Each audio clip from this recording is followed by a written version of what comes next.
الحمد لله رب العالمين والصلاة والسلام على أشرف المرسلين وعلى آله وصحبه أجمعين أما بعد فقد قال الله تعالى في كتابه العزيز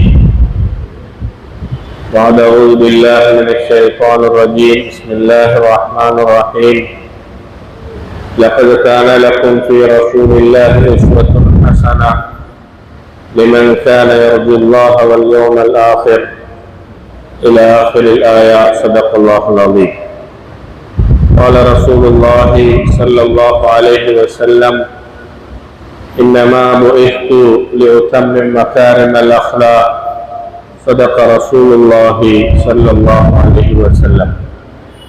அளவற்ற அருளாளன் நிகரற்ற அன்புடையோன் எல்லாம் வல்ல அல்லாஹு தஆலாவை ஆரம்பமாக புகழ்ந்து அவனின் தூதர் ஸல்லல்லாஹு அலைஹி வஸல்லம் அவர்கள் மீதும் அவர்களை பின்பற்றியோர் மீதும் அல்லாஹுவின் சாந்தி சலாம் உண்டாவதாக என்கின்ற பிரார்த்தனையோடு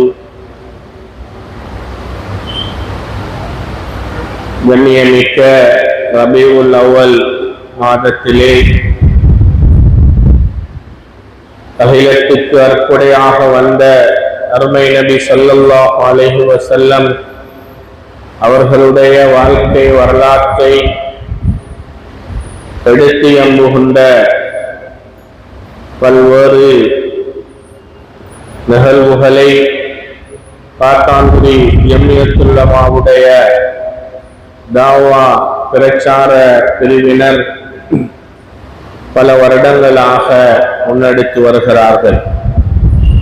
அந்த தொடரில் இந்த ரபீஉல் அவ்வல் இந்த வருட ரபீஉல் அவ்வல் மாதத்திலும் விசேட பயான் நிகழ்வுகளை நமது பகுதியில் உள்ள ஜும்மா பள்ளி வாயில்களை மையப்படுத்தி செய்ய வேண்டும் என்கின்ற தீர்மானத்திற்கிணங்க ரபீஉல் அவ்வல் மாதத்தின் ஆரம்ப தொடக்கம் எல்லா ஜும்மா பள்ளி வாயில்களிலும் இந்த விசேட பயான் நிகழ்வுகள் நடைபெற்று வருகிறது. அதன் தொடரில் தான் இன்றும் இந்த புதிய காத்தான்குடி பெரிய ஜும்மா பள்ளிவாயில் அக்ஸா பள்ளிவாயிலே இன்று அந்த விசேட பயான் நிகழ்வு ஏற்பாடு செய்யப்பட்டு அதனுடைய பொறுப்பு நம்மிடம் ஒப்படைக்கப்பட்டிருக்கிறது. அன்புக்குரிய இஸ்லாமிய சகோதரர்களே, ஏற்கனவே நமது பள்ளிவாயிலுடைய பிரதம இமாம் அல் ஹாஃபில் இல்ஹாம் ஹாஃபிஸ் அவர்கள் சொன்னது போன்று இந்த ரபீஉல் அவ்வல் மாதத்தின் விசேட முக்கிய பயானுடைய பிரதான தலைப்பாக மிகவும் முக்கியத்துவம் கொடுத்து இன்று நமது ஊரில் பேசப்பட வேண்டிய ஒரு விடயம் தொடர்பிலே விசேடமாக இந்த திருமண ஒழுங்குமுறைகள், குடும்ப வாழ்க்கை என்கின்ற இந்த விவகாரங்களை மையப்படுத்தி இந்த விசேட பயான் நிகழ்வுகளை நடத்தினால் பொருத்தமாக இருக்கும் என்று ஜம்மியத்துல் உலமாவின் தாவா குழு எடுத்த தீர்மானத்திற்கு இணங்கதான்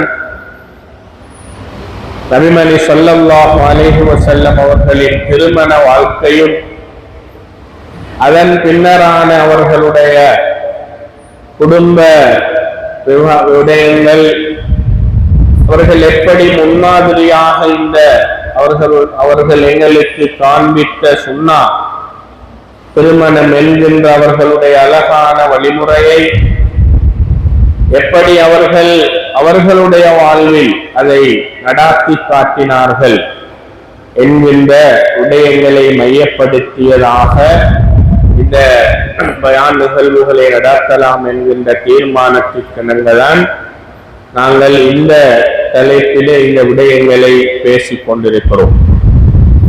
அன்புக்குரிய இஸ்லாமிய சகோதரர்களே, இங்கே நாங்கள் குறிப்பிட்ட சிலர் இங்கே நாங்கள் அமர்ந்திருந்தாலும் சமூகத்தில் நடைபெறுகின்ற இந்த திருமண விடயங்கள் தொடர்பான சில ஒழுங்கீனங்கள் அல்லது திருமணத்தின் பின்னரான கணவன் மனைவியின் உறவில் ஏற்பட்டிருக்கின்ற விரிசல்கள், அதனால் அவர்கள் பெற்றெடுத்த பிள்ளைகளின் எதிர்கால வாழ்க்கை என்று இவ்வாறு பல்வேறு விடயங்கள் இன்று பேச வேண்டிய மிக முக்கியமான ஒரு கட்டத்தில் இருக்கிறோம்.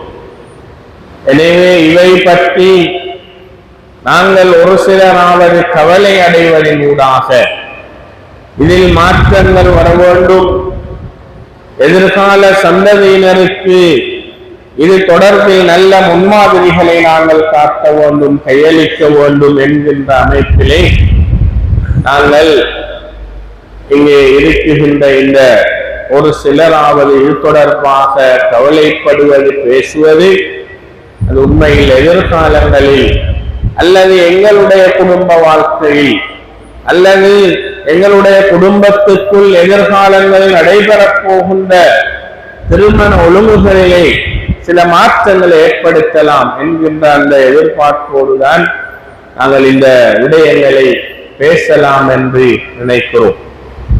அன்புக்குரிய இஸ்லாமிய சகோதரர்களை, இந்த குடும்ப வாழ்க்கை என்பது உண்மையில் அது ஒரு வெறுமனே அது ஒரு திருமண நிகழ்வாக நடாத்திவிட்டு கடந்து செல்கின்ற ஒரு விவகாரம் கிடையாது. நாங்கள் இங்கே இரண்டு விடயங்களையும் இங்கே பேச வேண்டியிருக்கிறது. ஒன்று, திருமண ஒழுங்குகள். இன்று எங்களுடைய குடும்பங்களில் எங்களுடைய பிரதேசங்களில் நடைபெற்றுக் கொண்டிருக்கின்ற திருமண நிகழ்வுகள் தொடர்பான ஒரு பார்வையை நாங்கள் செலுத்த வேண்டிய தேவை இருக்கிறது. இஸ்லாத்தின் பார்வையில் அதற்கான அங்கீகாரம் எப்படி இருக்கிறது? அது இஸ்லாமிய வரையறைக்குள் அமைந்த திருமண விடயங்களாக அது இருக்கிறதா அல்லது இஸ்லாமிய வரையறைக்குள் அப்பாற்பட்டு சில விவகாரங்கள் முன்னெடுக்கப்படுகிறதா? அவ்வாறு இஸ்லாமிய வரையறைக்குள் வெளியே சென்று நாங்கள் செய்கின்ற திருமண நடைமுறைகள், கடைபிடிக்கின்ற ஒழுங்குகள் எதிர்காலங்களில் அந்த திருமண பந்தத்தில் இணைந்து கொள்கின்ற கணவன் மனைவியுடைய எதிர்கால குடும்ப வாழ்க்கையில் அது ஏற்படுத்த போகின்ற தாக்கம் என்ன?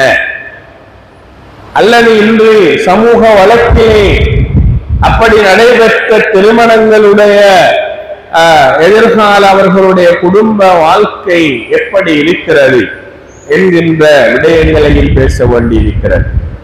அந்த திருமணத்தின் பின்னரான ஒரு இஸ்லாமிய குடும்ப ஒழுங்குமுறை அது எப்படி இருக்க வேண்டும், அதை எப்படி இஸ்லாம் வழிகாட்டுகிறது? ஒரு கணவன் மனைவி தன்னுடைய இல்லற வாழ்வை எந்த ஒழுங்கிலே முன்னெடுக்க வேண்டும், அதற்கான இஸ்லாமிய வழிகாட்டல் என்ன? நபிகளார் ஸல்லல்லாஹு அலைஹி வஸல்லம் அவர்கள் அதிக திருமணங்கள் தன்னுடைய வாழ்க்கையில் முடித்து எவ்வளவு முன்னுதாரணம் மிக்க ஒரு பொறுப்புள்ள கணவனாக வாழ்ந்து காட்டியிருக்கிறார்கள் என்கின்ற விடயங்களையும் நாங்கள் எங்களுடைய குடும்ப வாழ்க்கைக்கு உதவியாக அமைகின்ற வகையிலே அந்த விடயங்களையும் நாங்கள் சற்று பேச வேண்டிய தேவை இருக்கிறது. அன்புக்குரிய இஸ்லாமிய சகோதரர்களே,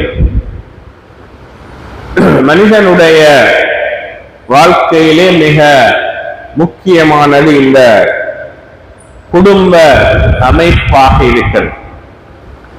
ஒரு நல்ல குடும்பம், ஒரு நல்ல மனிதர்களை, இஸ்லாம் எதிர்பார்க்குகின்ற நல்ல சந்ததிகளை ஒரு நல்ல இஸ்லாமிய குடும்பம் அது உருவாக்கும். அதனால் நல்ல பலன்கள் இந்த சமூகத்துக்கு கிடைக்கிறது. நல்ல குடும்பங்கள் இணைகின்ற பொழுது நாங்கள் எதிர்பார்க்குகின்ற நல்ல சமூக மாற்றங்களை எங்களால் கண்டுகொள்ள முடியும். ஒரு இஸ்லாமிய குடும்பம், இஸ்லாமிய வரையறைக்குள் வாழுகின்ற ஒரு கணவன் மனைவி, அவர்கள் பெற்றெடுக்குகின்ற பிள்ளைகள், அவர்களுக்கு கிடைக்கின்ற சந்ததிகள் எல்லோருமாக சேர்ந்த ஒரு இஸ்லாமிய குடும்பம், இப்படி ஒரு இஸ்லாமிய வரையறைக்குள் அமைந்த குடும்ப வாழ்க்கையை முன்னெடுக்குகின்ற பல குடும்பங்கள் ஒன்றிணைகின்ற பொழுது இன்று நாங்கள் எதிர்பார்க்குகின்ற நல்ல சமூக மாற்றங்களையும் நல்ல ஆரோக்கியமான சமூக கட்டமைப்பையும் எங்களால் கண்டுகொள்ள முடியும். நாங்கள் இஸ்லாமிய திருமணங்களை வெறும் ஒப்பந்தங்களாக நாங்கள் நோக்க முடியாது. கணவன் மனைவி இருவரும் ஒருவருக்கொருவர் அமைதியையும் அன்பையும் பரஸ்பர விட்டுக் கொடுப்பையும் இரக்கத்தையும் தங்களுக்குள் உருவாக்கிக் கொள்கின்ற ஒரு நீண்ட மௌத்து வரைக்கும் ஒரு ஒற்றுமையாக தங்களுடைய வாழ்வை கொண்டு செல்வதற்கான ஒரு தொடக்க புள்ளிதான் திருமண ஒப்பந்தமாக இருக்கிறது, நிக்காஹ் நிகழ்வுகளாக இருக்கிறது. எனவேதான் அல்லாஹு தஆலா அல் குர்ஆனிலே இந்த கணவன் மனைவியுடைய இல்லற இணைவு பற்றி சொல்கின்ற பொழுது, நீங்கள் அவர்களிடம் அமைதியை பெறுவதற்காக உங்களில் இருந்தே உங்களுடைய துணைகளை நாங்கள் படைத்து உங்களுக்கிடையில் அன்பையும் இரக்கத்தையும் ஏற்படுத்தி இருப்பது அவனுடைய அத்தாட்சிகளில் உள்ளதாகும் என்று அல் குர்ஆனிலே அல்லாஹ் சொல்கிறார். உங்களுக்கான கணவன் மனைவியை உங்களிலே இருந்து நாங்கள் உருவாக்கி உங்களுக்கு அவற்றை துணையாக ஏற்படுத்தி உங்களுக்கிடையில் அன்பையும் இரக்கத்தையும் நாங்கள் ஏற்படுத்தி இருப்பது என்பது அல்லாஹுடைய அத்தாட்சி, அவனுடைய அந்த சக்தி வல்லமையை எங்களுக்கு காட்டுகின்ற மிக முக்கியமான ஒரு விடயம் என்பதை அருள்மறை அல் குர்ஆனில் அல்லாஹு தஆலா சொல்கிறார். இங்கே கணவன் மனைவி இணைந்து வாழுகின்ற இல்லற வாழ்வில் மிக முக்கியமான 3 விடயங்கள் இருக்கிறது என்பதை இந்த அல் குர்ஆனிய வசனம் சொல்கிறது.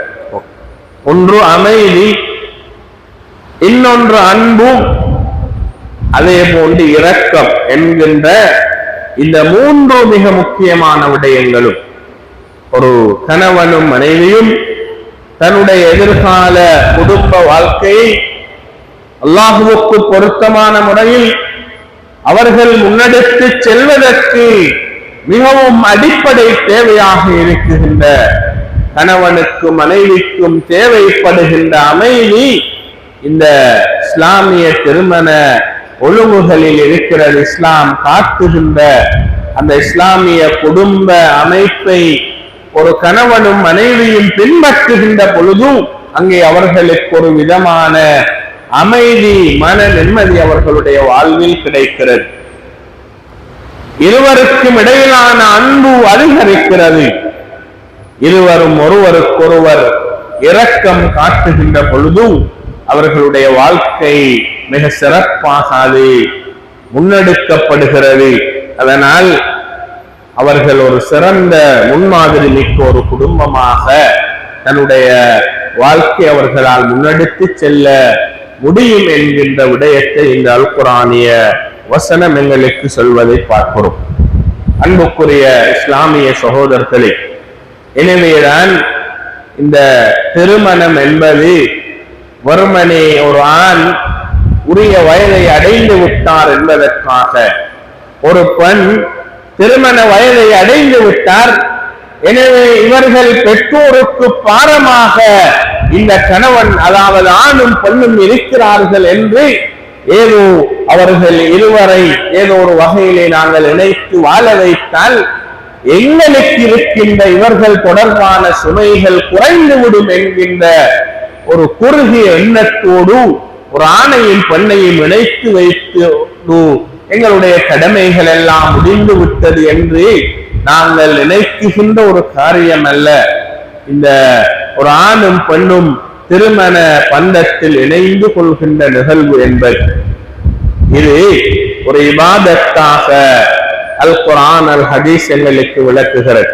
திருமண ஒப்பந்தம் என்பதும் கணவன் மனைவியுடைய வாழ்க்கை என்பதும் ஒரு ஆணும் பெண்ணும் இல்லற வாழ்வில் இணைவது என்பதும் அது ஒரு இபாதத்தாக, ஒரு வணக்கமாக எங்களுடைய மாற்றம் கருதுகிறது. நபி அவர்கள் சொன்னார்கள், ஒரு மனிதன் திருமணம் முடிப்பதின் ஊடாக அவன் ஈமானுடைய விடயத்தின் அரை பகுதியை அவன் பூர்த்தி செய்கிறான் என்று சொன்னார். ஈமானோடு தொடர்பு பட்ட மிக முக்கியமான விடயம்தான் ஒரு கணவனும் மனைவியும் இல்லற வாழ்வில் இணைந்து கொள்வதின் ஊடாக அவன் கொண்டிருக்கின்ற ஈமானின் அரை பகுதியை அவன் முழுமைப்படுத்துகிறான் என்று சொன்னார். ஏனைய அரை பகுதி அவனுடைய கணவன் மனைவியுடைய அந்த வாழ்க்கையின் ஊடாக அவன் மிகுதியை முழுமைப்படுத்த முடியும் என்று நபி ஸல்லல்லாஹு அலைஹி வஸல்லம் அவர்கள் சொல்லி, திருமண இணைவு, கணவன் மனைவி இணைவது என்பது ஈமானோடு தொடர்புபட்ட விடயமாக நபி அவர்கள் அடையாளப்படுத்துகிறார். அன்புக்குரிய இஸ்லாமிய சகோதரர்களே, நபி ஸல்லல்லாஹு அலைஹி வஸல்லம் அவர்களுடைய குடும்ப வாழ்க்கையை நாங்கள் எடுத்து நோக்குகின்ற பொழுது அவர்கள் நபியாக மாத்திரமல்லாமல் கணவராக, நல்ல பிள்ளைக்கு ஒரு தந்தையாக, ஒரு குடும்பத்தின் சிறப்பு மிக்க முன்மாதிரி மிக்க ஒரு குடும்ப தலைவனாக என்று பல்வேறு முன்மாதிரி மிக்க விடயங்களுக்கு அவர்கள் வழிகாட்டியாக வாழ்ந்திருக்கிறார். அவர்களுடைய திருமண ஒழுங்குமுறைகள், அவர்களுடைய வாழ்க்கை விடயங்களை நாங்கள் எடுத்து நோக்குகின்ற பொழுது அவர்கள் ஒரு சிறந்த கணவனாக, ஒரு சிறந்த பிள்ளைகளுக்கு ஒரு நல்ல முன்மாதிரி மிக்க தந்தையாக, ஒரு குடும்பத்தின் சிறந்த முன்மாதிரி மிக்க ஒரு தலைவராக அவர்கள் வாழ்ந்துவிட்டு மறைந்திருக்கிறார்கள் என்பதை எங்களால் பார்க்க முடிகிறது. அவர்களின் இல்லத்தில், அவர்களுடைய வீட்டில் அல்லாஹுவை பற்றி அச்சம் இருந்தது, அன்பு இருந்தது, பொறுமை இருந்தது, விட்டு கொடுக்குகின்ற மனப்பாங்கு அவர்களிடம் இருந்தது, பரஸ்பரம் கணவன் மனைவிக்கிடையிலான மரியாதை இருந்தது. இப்படி குடும்பத்துடைய எல்லா உணர்வுகளையும் புரிந்து கொள்கின்ற தன்மை மிக்கவர்களாக நபிமணி ஸல்லல்லாஹு அலைஹி வஸல்லம் அவர்கள் இருந்தார். இன்று குடும்பங்களுக்கு இடையிலான பிளவுகளும் சச்சரவுகளும் சண்டைகளும் உருவாகுவதற்கு பிரதான காரணம், ஒரு குடும்பத்தின் தலைவன் அவன் ஒரு பொறுப்புள்ள தலைவனாக இருக்காமல் ஏனோ தானோ என்று தன்னுடைய குடும்பத்தை அவன் நடாத்தி செல்ல முனைகின்ற பொழுது அங்கே கணவன் மனைவிக்கு இடையிலான விரிசல்கள் ஆரம்பமாகிறது. அது பல்வேறு வகையான விபரீதங்களை அவர்களுடைய வாழ்க்கையில் ஏற்படுத்துகிறது. இங்கே ஆரம்பமாக நபிமணி ஸல்லல்லாஹு அலைஹி வஸல்லம் அவர்களுடைய வாழ்வில் இறை பக்தி என்கின்ற அல்லாஹுவை பற்றிய பயம், இறையச்சம், தக்வா அவர்களின் வாழ்வில் இருந்தது. அதை அடியொற்றியதாகத்தான் அவர்கள் தன்னுடைய குடும்ப வாழ்க்கை அவர்கள் முன்னெடுத்தார். எங்கே அல்லாஹுவை பற்றிய பயம் இருக்கிறது, எங்கே தீனுடைய வாழ்க்கை, நபிகளாருடைய முன்மாதிரியை பின்பற்றுகின்ற ஒழுங்குகள் எந்த குடும்பத்தில் இருக்கிறதோ அங்கே அன்பு இருக்கும், பொறுமை இருக்கும், ஒருவருக்கொருவர் விட்டு கொடுப்பார்கள், பரஸ்பரம் கணவன் மனைவியினுடைய மரியாதையை பேணி மனைவி கணவனுக்கு கொடுக்க வேண்டிய உரிய மரியாதையை வழங்கி ஒருவருக்கொருவர் மரியாதையோடு நடந்து கொள்கின்ற அந்த ஒரு ஒழுங்குமுறை, ஒழுக்கம் அங்கே அந்த குடும்பத்தில் இருக்கும். அப்பொழுது மிக சிறப்பான ஒரு குடும்ப வாழ்க்கை அவர்களால் முன்னெடுத்து செல்ல முடியும். அன்னை ஹதீஜா ரலியல்லாஹு அன்ஹா அவர்களுடன் நபிமணி ஸல்லல்லாஹு அலைஹி வஸல்லம் அவர்கள் தன்னுடைய வாழ்க்கை அவர்கள் ஆரம்பித்த அந்த அவர்களுடைய குடும்ப வாழ்க்கையின் ஆரம்ப கட்டம், ஹதீஜா ரலியல்லாஹு அன்ஹா அவர்கள் நபி ஸல்லல்லாஹு அலைஹி வஸல்லம் அவர்களுக்கு மிக பெரிய ஆதரவு மிக்க ஒரு மனைவியாக அவர்கள் இருந்ததை பார்க்கிறோம்.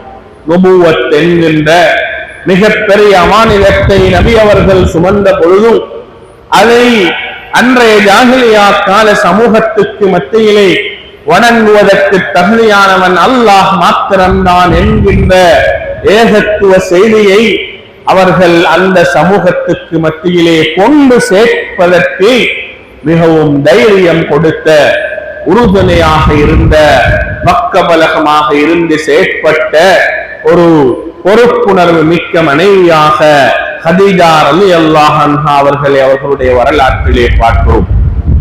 நபி அவர்கள் மனம் தளர்கின்ற போதெல்லாம் அவர்களுக்கு தைரியம் கொடுத்து, நீங்கள் பொறுமையோடு உங்களுடைய பணியை தொடருங்கள், அல்லாஹ்வுடைய கட்டளையாக இருந்தால் இந்த விடயத்திலே நீங்கள் முன்னெடுக்குகின்ற விடயத்தை முன்னெடுங்கள், நீங்கள் பின் வாங்க வேண்டாம் என்று மிகவும் தைரியம் கொடுத்து அவர்களுடைய ஏகத்துவ பிரச்சார பணியிலே ஒரு பெண்மணியாக இருந்து, ஒரு பொறுப்புள்ள குடும்பத்தின் தலைவியாக இருந்து நபி அவர்களை உறுதுணையாக இருந்து வரலாற்றிய வரலாற்றை நாங்கள் பார்க்கிறோம்.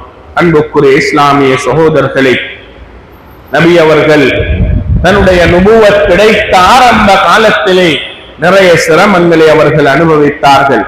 அவர்களுக்கு ஆறுதலாக ஹதீஜா ரலியல்லாஹு அன்ஹா அவர்கள் இருந்ததை பார்க்கிறோம். இந்த விடயங்களிலே இருந்து கணவன் மனைவி ஆகிய நாங்கள் பெற்றுக்கொள்ள வேண்டிய மிக முக்கியமான ஒரு பாடம் இருக்கிறது. கணவனுக்கு அல்லது மனைவிக்கு ஒரு சிரமமான விடயங்கள் உருவாகுகின்ற பொழுது ஒருவருக்கொருவர் உற்ற துணையாக இருக்க வேண்டும் என்கின்ற செய்தியை இங்கே நபி அவர்களும் ஹதீஜா ரலியல்லாஹு அன்ஹா அவர்களுடைய திருமண அந்த வாழ்க்கையிலே நாங்கள் படிப்பினையாக பெற வேண்டி இருக்கிறது. அவர்கள் உறுதுணையாக இருந்தார்கள் ஹதீஜா நாயகி நபி அவர்களுக்கு. எனவேதான் கணவனுக்கு ஏதாவது அவருடைய வாழ்வில் பொருளாதார ரீதியான நெருக்கடிகள், பல்வேறு பிரச்சனைகள், சவால்கள் வருகின்ற பொழுது மனைவி அவருக்கு உதவியாக இருந்து ஆறுதல் வார்த்தைகள் சொல்லி அவருடைய கஷ்டத்தை போக்கி, நான் உங்களுடன் இருக்கிறேன், நீங்கள் தைரியமாக இருங்கள், நீங்கள் கவலைப்பட வேண்டாம் என்கின்ற ஆறுதல் வார்த்தைகளை ஒரு மனைவி கணவனுக்கு சொல்லி கணவனுக்கு உதவியாக இருந்து தங்களுடைய வாழ்க்கையை முன்னெடுத்து செல்ல வேண்டும் என்கின்ற ஒரு பாடத்தை இங்கே நபி அவர்கள் ஹதீஜா நாயகருடைய வாழ்க்கையிலே எங்களால் பார்க்க முடிகிறது. அதே போன்றுதான் மனைவிமார்களிடம் ஒரு கணவன் எப்படி அன்பாக நடந்து கொள்ள வேண்டும் என்கின்ற விடயத்தை சொல்கின்ற பொழுது நபி அவர்கள் சொன்னார்கள், உங்களில் சிறந்தவர் தனது குடும்பத்தாரிடம் சிறந்தவராக இருப்பவரே உங்களில் மிகவும் சிறந்தவர் என்கின்ற கருத்தை சொன்னார். ஒரு கணவன் மனைவிக்கு சிறந்தவராக, அவனின் ஊடாக பெற்றெடுத்த பிள்ளைகளுக்கு சிறந்தவராக, மனைவியுடைய தாய் தந்தையருக்கு சிறந்தவராக, அவருடைய குடும்பத்தினருக்கு சிறந்தவராக ஒரு ஆண் ஒரு கணவன் இருப்பது அவர்தான் உங்களில் சிறந்தவர் என்று அல்லாஹுவின் தூதர் ஸல்லல்லாஹு அலைஹி வஸல்லம் அவர்கள் சொன்னார். எனவேதான் நாங்கள் எங்களுடைய மனைவிக்கு சிறந்தவராக நாங்கள் இருப்பதோடு அவருடைய குடும்பத்துக்கும் ஒரு முன்மாதிரி மிக்க ஒரு குடும்பத்தின் தலைவனாக ஒரு பொறுப்புள்ள ஆணாக இருந்து எங்களுடைய முன்மாதிரியான முறையில் எங்களுடைய குடும்ப வாழ்க்கையை நாங்கள் முன்னெடுத்து செல்ல வேண்டிய தேவை இருக்கிறது. ஒரு பெண்ணை திருமணம் முடித்து விட்டோம் என்பதற்காக அவரிடம் அதிகாரம் செலுத்துகின்ற ஒரு ஆணாக நாங்கள் இருக்கக்கூடாது. எப்பொழுதும் மென்மையான தனத்தோடு விட்டு கொடுப்போடு எங்களுடைய வாழ்க்கை முன்னெடுத்து செல்கின்ற ஒரு அதிகாரம் செலுத்தாத, பெண்களுடைய உணர்வுகளை மதித்து செயற்படுகின்ற, அந்த மனைவியுடைய குடும்பத்தின் நிலைமைகளையும் சற்று புரிந்து கொண்டு எங்களுடைய வாழ்க்கையை முன்னெடுத்து செல்கின்ற ஒரு பொறுப்புள்ள கணவனாக ஒரு ஆண் இருக்க வேண்டும் என்கின்ற செய்தியை நபி அவர்கள் இங்கே சொல்கிறார். கணவன் மனைவியை மதிக்க வேண்டும், மனைவி கணவனை மதிக்க வேண்டும்.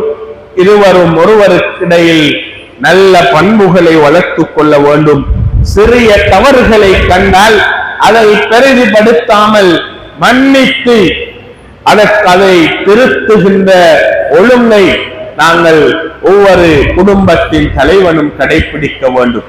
பெண்கள் என்கின்ற அமைப்பிலே அவர்கள் விடுகின்ற சிறிய தவறுகளையும் நாங்கள் பெரிய பூதாகரமாக்குகின்ற பொழுது அது வாழ்க்கையிலே நிறைய சிக்கல்களையும் பிரச்சனைகளையும் அது உருவாகும். அதனால் எங்களுடைய பிள்ளைகள் எதிர்கால சந்ததிகள் பாதிக்கப்படுவார். மன ரீதியாக நாங்கள் பெற்று வளர்த்த குழந்தைகளுக்கு அது தாக்கம் செலுத்தும். மனைவியோடு நாங்கள் சச்சரவில் ஈடுபடுகின்ற பொழுதும், அவரை தகாத வார்த்தைகளை கொண்டு நாங்கள் அழைக்கின்ற பொழுதும், அல்லது மனைவி கணவனோடு மோசமான வார்த்தை பிரயோகங்களை பாவித்து தங்களுடைய அந்த பிரச்சனைகளில் அவர்கள் ஈடுபடுகின்ற பொழுதும் எங்களுடைய பிள்ளைகள் அதை அவதானித்து அவர்கள் மன ரீதியாக பாதிப்படைகின்ற, அவர்களும் அவர்களுடைய எதிர்கால வாழ்க்கையிலே எங்களுடைய அந்த பேச்சுவார்த்தைகளை அவர்களும் பழகி அவர்களும் ஒரு மோசமான ஒரு வாழ்க்கையை நடாத்தி செல்வதற்கு நாங்கள் முன்னுதாரணமாக ஆகிவிடுகிறோம் என்கின்ற அந்த அபாயத்தையும் நாங்கள் புரிந்து கொள்ள வேண்டிய தேவை இருக்கிறது. நபி ஸல்லல்லாஹு அலைஹி வஸல்லம் அவர்கள் தன்னுடைய மனைவியுடைய குடும்பத்துக்கு உதவி செய்பவர்களாக அவர்கள் இருந்திருக்கிறார். அன்னை ஆயிஷா ரலியல்லாஹு அன்ஹா அவர்களிடம் நபி ஸல்லல்லாஹு அலைஹி வஸல்லம் அவர்கள் வீட்டில் எப்படி நடந்து கொள்வார்கள் என்று வினவப்பட்ட பொழுது சொன்னார்கள், குடும்பத்துக்கு எப்பொழுதும் உதவி செய்பவர்களாக இருந்தார்கள். எல்லாம் என்னோடு சேர்ந்து வீட்டு வேலைகளை பகிர்ந்து கொள்கின்ற, அதில் முடிந்த அளவு பங்கெடுக்குகின்ற, எனக்கு எல்லா விடயங்களிலும் உதவி செய்கின்ற ஒரு பொறுப்புள்ள கணவனாக என்னுடைய கணவரை நான் என்னுடைய வாழ்வில் நான் அவதானித்திருக்கிறேன், கண்டிருக்கிறேன் என்கின்ற கருத்தை அந்த ஆயிஷா ரலியல்லாஹு அன்ஹா அவர்கள் கூறியிருப்பதை பார்க்கிறோம். அன்புக்குரிய சகோதரர்களே, நாங்கள் ஆண்கள், எனவே நாங்கள் வீட்டு வேலைகள் நாங்கள் செய்வதா என்கின்ற இப்படியான இரண்டாவாதங்களை இரமாப்புகளை எல்லாம் நாங்கள் விட்டுவிட்டு, மனைவி என்பவள் ஒருமனை எங்களுக்கு சேவகம் புரிகின்ற ஒரு வீட்டை வேலையாளாக அவரை நாங்கள் நோக்காமல், அவரும் ஒரு மனிதர், அவருக்கும் எல்லா பாசமும் உறவுகளும் இன்ப துன்பங்களும் கஷ்டங்களும் நோய் எல்லாம் இருக்கிறது என்கின்ற விடயங்களை கவனத்தில் கொண்டு குடும்ப வேலைகளில் நாங்களும் பொறுப்புடன் பங்கெடுப்பவர்களாக இருந்தால் உண்மையில் எங்களுடைய குடும்ப வாழ்வு மிகவும் சிறப்புக்குரியதாக அமையும் என்பதில் எந்த சந்தேகம் இல்லை. எனவே நபிமணி ஸல்லல்லாஹு அலைஹி வஸல்லம் அவர்கள் தன்னுடைய மனைவிமார்களுக்கு வீட்டு வேலைகளிலே தானும் இணைந்து பங்கெடுக்குகின்ற உதவி செய்பவர்களாக அவர்கள் இருந்திருக்கிறார்கள். இந்த முன்மாதிரியை எங்களுடைய வாழ்க்கையிலே நாங்கள் கடைபிடிக்க வேண்டிய தேவை இருக்கிறது. நபி அவர்கள் தன்னுடைய மனைவிமார்களுடைய உணர்வுகளை எப்பொழுதும் மதிப்பவர்களாக இருந்திருக்கிறார். தன்னுடைய குடும்பத்தினருடைய உணர்வுகளை கவனித்து அவர்களை மதித்து அவர்களின் உணர்வுகளுக்கு மதிப்பளித்து செயற்பட்டிருக்கிறார். ஏதாவது கோபம் ஏற்படுத்துகின்ற விடயங்கள் நடந்துவிட்டாலும் அதை மிக நிதானமாக மிக கவனமாக அதை கையாண்டு விடுகின்ற பிழைகளை ஒரு கட்டத்திலே அதை மிக அழகாக எடுத்துச் சொல்லி திருத்தி ஒரு மனைவியை எப்படி ஒரு பொறுப்புள்ள கணவன் வழிநடாத்த வேண்டும் என்கின்ற விடயத்திலே நபிமணி ஸல்லல்லாஹு அலைஹி வஸல்லம் அவர்கள் ஒரு பொறுப்போடு நடந்திருக்கிறார்கள் என்பதை பார்க்கிறோம். குடும்பத்தில் நடைபெறுகின்ற பிழைகளை எல்லாம் மன்னிக்குகின்ற மனப்பாங்கோடு நபிமணி ஸல்லல்லாஹு அலைஹி வஸல்லம் அவர்கள் இருந்ததை பார்க்கிறோம். கணவன் விடுகின்ற தவறுகளை மனைவி மன்னிப்பதும், மனைவி விடுகின்ற தவறுகளை கணவன் மன்னிப்பதும், பிள்ளைகளின் தவறுகளை கண்டால் மிக அழகாக அதை திருத்துவதும் என்று ஒரு முன்னுதாரண மிக்க ஒரு வாழ்க்கையை நபிகளார் ஸல்லல்லாஹு அலைஹி வஸல்லம் அவர்கள் வாழ்ந்திருக்கிறார்கள். அதே போன்றுதான் எப்படி தன்னுடைய மனைவியுடைய விடயத்திலே மிக அழகான முன்மாதிரிகளோடு நபி அவர்கள் நடந்தார்களோ இவ்வாறுதான் தங்களுடைய பிள்ளைகளோடும் மிக அன்போடு ஒரு பொறுப்புள்ள தந்தையாக நபிமணி ஸல்லல்லாஹு அலைஹி வஸல்லம் அவர்கள் இருந்ததை பார்க்கிறோம். பிள்ளைகளிடம் அன்பும் கருணையும் காட்டக்கூடிய ஒரு பொறுப்புள்ள தந்தையாக நபி அவர்கள் இருந்திருக்கிறார்கள். பிள்ளைகளை நேசித்திருக்கிறார்கள், அவர்களை அரவணைத்திருக்கிறார்கள், அவர்களோடு அன்பாக நடந்து கொண்டிருக்கிறார்கள். எனவேதான் எங்களுடைய குழந்தைகளுக்கு உணவு, உடை, கல்வி என்கின்ற அந்த மிக முக்கியமான விடயங்களை கொடுப்பதோடு மாத்திரம் எங்களுடைய பொறுப்பு முடிந்து விடுவதல்ல. பிள்ளைகளுக்கு அன்பு மிக முக்கியம். கணவனும் மனைவியும் பெற்றோர்கள் என்கின்ற வகையில் எங்களுடைய பிள்ளைகளுக்கு இந்த உணவு, ஆடை, கல்வி என்கின்ற அவசியமான விடயங்களோடு அவர்களுக்கு தேவையான அன்பையும் சேர்த்து நாங்கள் ஒவ்வொரு கணவனும் மனைவியும் கொடுக்க வேண்டிய தேவை இருக்கிறது. பிள்ளைகளிடம் நாங்கள் உங்களை நேசிக்கிறோம் குழந்தைகளே என்று கணவன் மனைவியும் தங்களுடைய அந்த நேசத்தை வெளிப்படுத்தி பிள்ளைகளுடைய மனதை வென்று அவர்களுடைய தவறுகளை மிக அழகாக திருத்தி அவர்களை நடாத்துகின்ற ஒரு பொறுப்புள்ள குடும்பத்தின் தலைவர்களாக நபிமணி ஸல்லல்லாஹு அலைஹி வஸல்லம் அவர்களும் அவர்கள் திருமணம் முடித்த மனைவிமாரும் இருந்திருக்கிறார்கள் என்கின்ற விடயங்களை நபிகளாருடைய வாழ்க்கை வரலாற்றிலே பார்க்கிறோம். இதனோடு இணைந்ததாக நபி அவர்கள் குடும்பத்தில் இந்த தொழுகையுடைய விடயத்திலே மிகவும் கவனம் செலுத்தி இருக்கிறார்கள். வீட்டில் தொழுகைக்கு முக்கியத்துவம் கொடுத்திருக்கிறார்கள். மனைவி பிள்ளைகளை தொழுகையின் பக்கம் ஆசை ஆர்வமூட்டி இருக்கிறார்கள். அவர்களை தொழுமாறு பணித்திருக்கிறார்கள், குர்ஆன் ஓதுமாறு பணித்திருக்கிறார்கள், திக்ர் செய்கின்ற வழிகாட்டலை வழங்கி இருக்கிறார்கள்.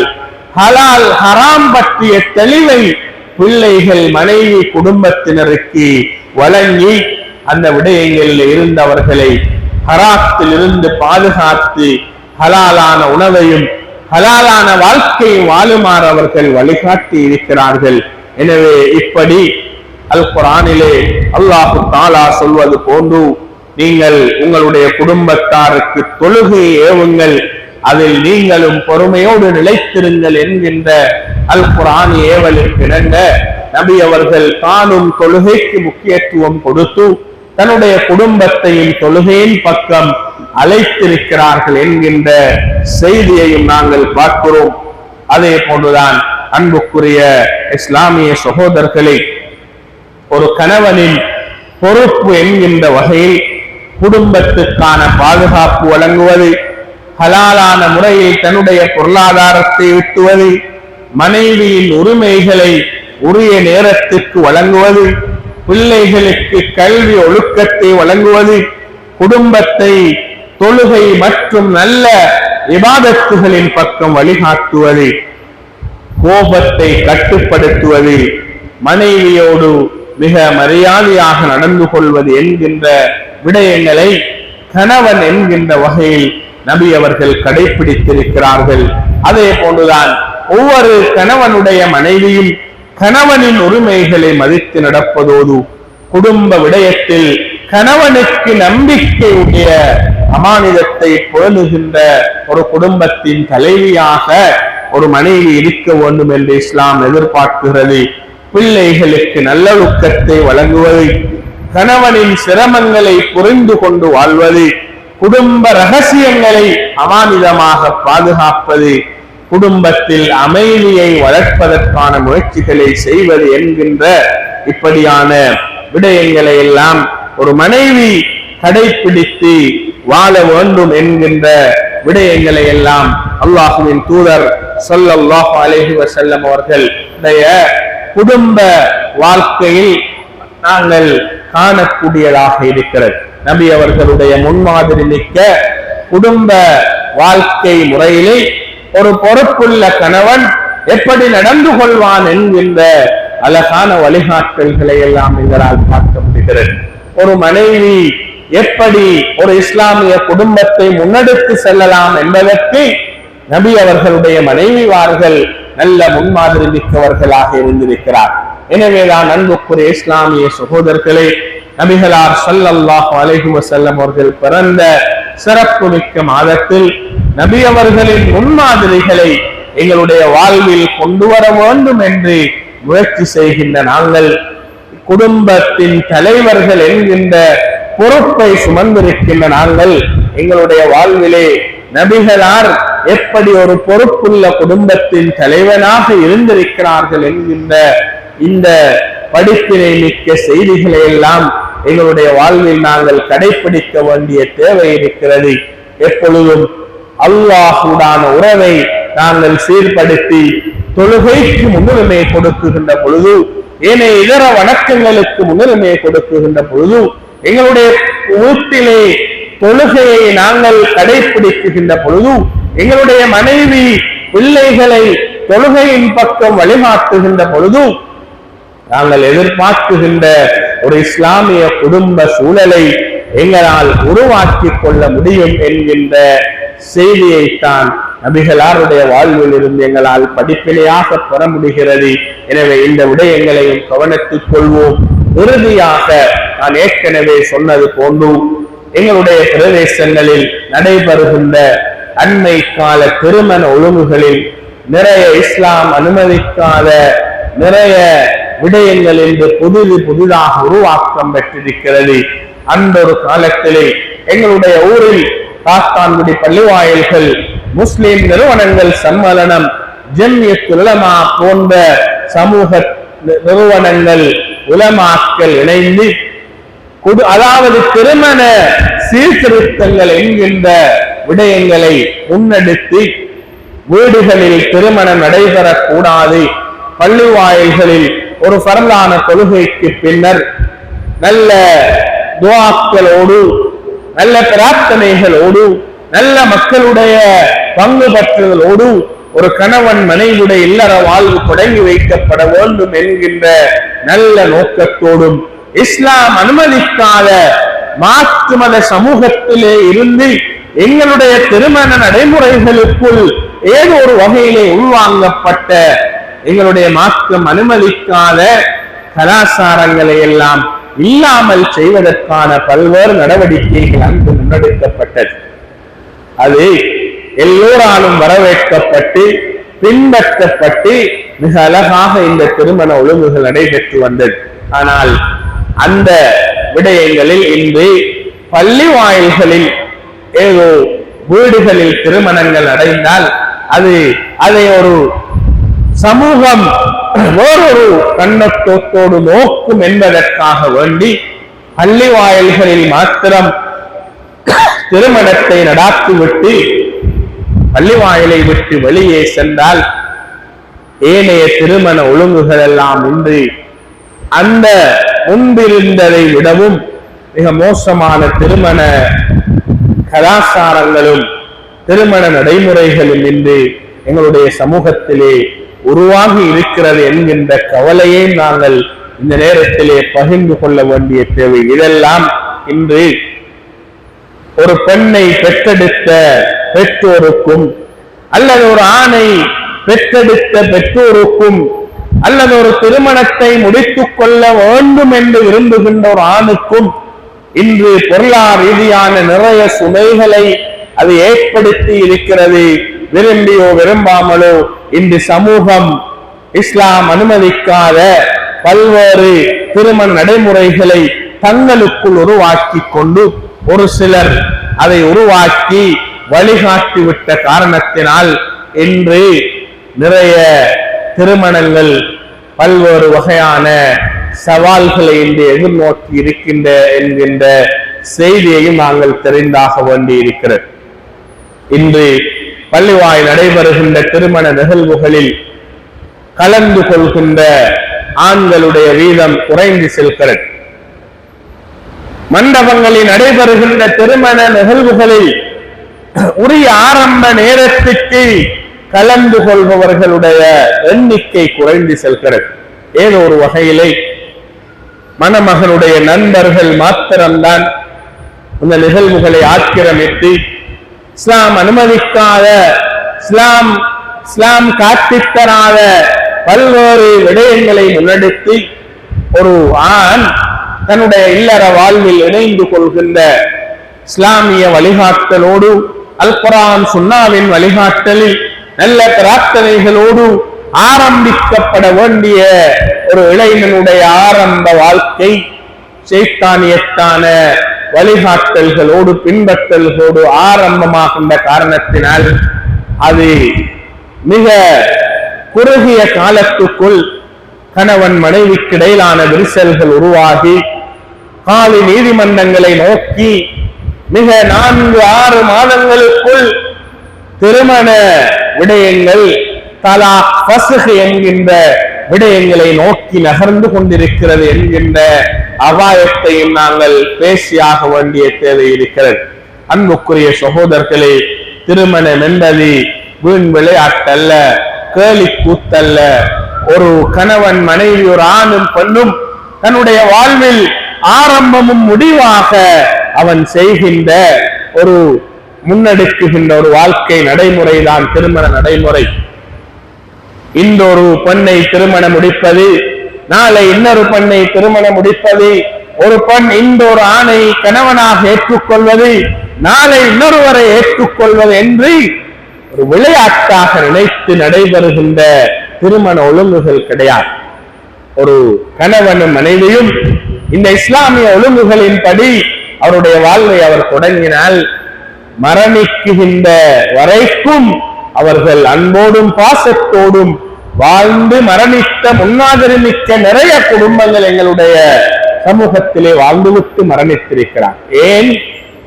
சில நேரங்களிலே மனைவி மரணித்தால் அடுத்த சில நாட்களில் கணவனும் மரணித்து விடுகின்ற, ஏனென்றால் மனைவியுடைய இழப்பை தாங்கிக் கொள்ள முடியாமல் ஏற்பட்ட அந்த மன அழுத்தத்தால் கணவனும் மிக அவசரமாக மனைவியோடு சேர்ந்து விடுகின்ற அப்படியான நிகழ்வுகள் எல்லாம் ஆங்காங்கே சமூகத்தில் நடைபெறுகிறது. இது அவ்வளவு பாசத்தோடும் அன்போடும் விட்டு கொடுப்போடும் அல்லாஹுடைய ஆசீர்வாதத்தோடும் வாழ்ந்த, இறுக்கமான பிணைப்போடு வாழ்ந்த கணவன் மனைவியுடைய அந்த இறுதி நிலைமை கூட அவர்கள் அந்த உணர்வோடுதான் அவர்கள் தங்களுடைய மர்மை நோக்கிய பிரயாணத்தையும் ஆரம்பிக்கிறார்.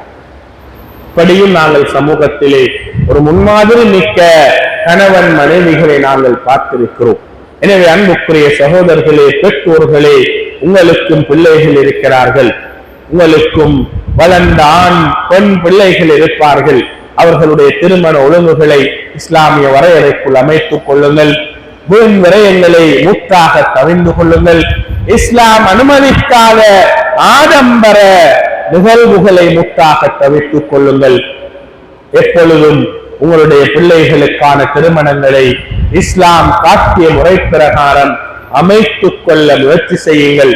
திருமணம் முடிப்பதற்கு முன்னர் உங்களுடைய பிள்ளைகளுக்கு உலமாக்களின் ஊடாக அல்லது உளவல ஆலோசனைகள் வழங்குகின்ற அது துறை சார்ந்த நிபுணர்களின் ஊடாக நல்ல வழிகாட்டலை அவர்களுக்கு வழங்குங்கள். எப்படி ஒரு கணவன் மனைவி தன்னுடைய வாழ்க்கையை தொடங்குவது, எப்படி ஒருவருக்கொருவர் விட்டு கொடுப்போடு வாழ்வது, எப்படி கணவன் மனைவியுடைய உணர்வுகளை புரிந்து கொள்வது, மனைவியின் உணர்வுகளை கணவன் எப்படி புரிந்து கொள்வது என்கின்ற இந்த வழிகாட்டல்களை எல்லாம் குடும்பத்தில் உள்ள அனுபவசாலிகளை அவர்கள் சந்திப்பதினூடாக அல்லது பள்ளிவாயில்களின் இமாம்களை அனுப்புவதினூடாக அல்லது சமூகத்தில் இது சார்ந்து வழிகாட்டுபவர்களை அணுகுவதினூடாக எங்களுடைய பிள்ளைகளுக்கு அதாவது திருமணத்திற்கு முன்னரான வழிகாட்டலை வழங்கி அவர்களுடைய திருமண நிகழ்வுகளையும் திருமணத்தின் பின்னரான நிகழ்வுகளையும் இஸ்லாம் காட்டிய முறை பிரகாரம் நாங்கள் அமைத்து கொடுப்போமாக இருந்தால் அது உண்மையில் அவர்களுடைய எதிர்கால வாழ்க்கை மிக சிறப்பாக அமைவதற்கு அது காரணமாக அமையும். இல்லாமல் அவர்கள் விரும்பியபடி செய்து கொள்ளட்டும், அவர்கள் சம்பாதித்திருக்கிறார்கள், அவர்களிடம் பணம் இருக்கிறது, பொருளாதாரம் இருக்கிறது என்று எங்களிடம் எல்லாம் இருக்கிறது, நாங்கள் நினைத்தது எல்லாம் திருமண நடைமுறையாக நாங்கள் செய்து கொள்ளலாம் என்று நாங்கள் செய்து அது அல்லாஹுடைய கோப பார்வையை பெற்று தருகின்ற திருமண நிகழ்வுகளாக அது மாறுமாக இருந்தால் அல்லாஹ் பாதுகாக்க வேண்டும். அந்த திருமண பந்தத்தில் இணைந்து கொள்கின்ற கணவன் மனைவி ஆண் பெண்ணுடைய எதிர்கால வாழ்க்கை கேள்விக்குறியாக மாறும் என்கின்ற செய்தியை நாங்கள் இன்றைய இந்த ரபியுல் அவ்வல் மாதத்துடைய நபிகளாருடைய அதாவது அவர்களை நினைவு கூறுகின்ற, அவர்களின் வாழ்க்கை வரலாற்றை பேசுகின்ற, அவர்களின் முன்மாதிரியை நாங்கள் எங்களுக்குள் பேசிக் கொள்கின்ற இந்த சிறப்பான நிகழ்வின் அதாவது ஒரு ஆலோசனையாக இந்த சபையில் அமைந்திருக்கின்ற பெற்றோர்கள், அதாவது குடும்பத்தின் தலைவர்களாகிய உங்களுக்கும் எல்லோருக்குமாக நாங்கள் ஒரு ஆலோசனையாக அதை சொல்லிக்கொள்ள விரும்புகிறோம். இங்கு வராத சகோதரர்களுக்கும் இங்கு சொல்லப்பட்ட விடயங்களை எடுத்து சொல்லுங்கள். உங்களுடைய மனைவிமாருக்கும் வீடுகளுக்கு சென்று இந்த இஸ்லாமிய குடும்ப ஒழுங்குமுறை எப்படி, நபிகளார் எப்படி வாழ்ந்தார்கள், நபிமார்களின் மனைவிமார்கள் எப்படி முன்மாதிரியாக வாழ்ந்து மரணித்தார்கள் என்கின்ற செய்திகள் எல்லாம் அவர்களுக்கும் சொல்லுங்கள். எனவே எல்லாம் அல்லாஹு தஆலா எந்த நல்ல நோக்கத்தோடு இந்த சபையிலே நாங்கள் ஒன்று சேர்ந்து இவ்வளவு நேரமும் அல்லாஹுவுக்காக வேண்டி அவனுடைய வீட்டிலே அமர்ந்திருந்து இந்த விடயங்களை பேசினோமோ அந்த விடயங்களை மௌத்து வரைக்கும் எங்களுடைய வாழ்வில் கடைபிடித்து வாழ்ந்து எல்லாம் அல்லாஹு தஆலா நாளை மறுமையிலே எங்களுக்காக அவன் தயார் செய்து வைத்திருக்கின்ற சுகந்தங்கள் நிறைந்த சுவனலோகத்தை அடைந்து கொள்வதற்கு எல்லாம் அல்லாஹு தஆலா நம் அனைவருக்கும் நல்லருள் பாலிப்பானாக. ஆமீன். வாஹிரு தஅவானா அல்ஹம்துலில்லாஹி ரப்பில் ஆலமீன். அஸ்ஸலாமு அலைக்கும் வரஹ்மத்துல்லாஹி வபரகாத்துஹு.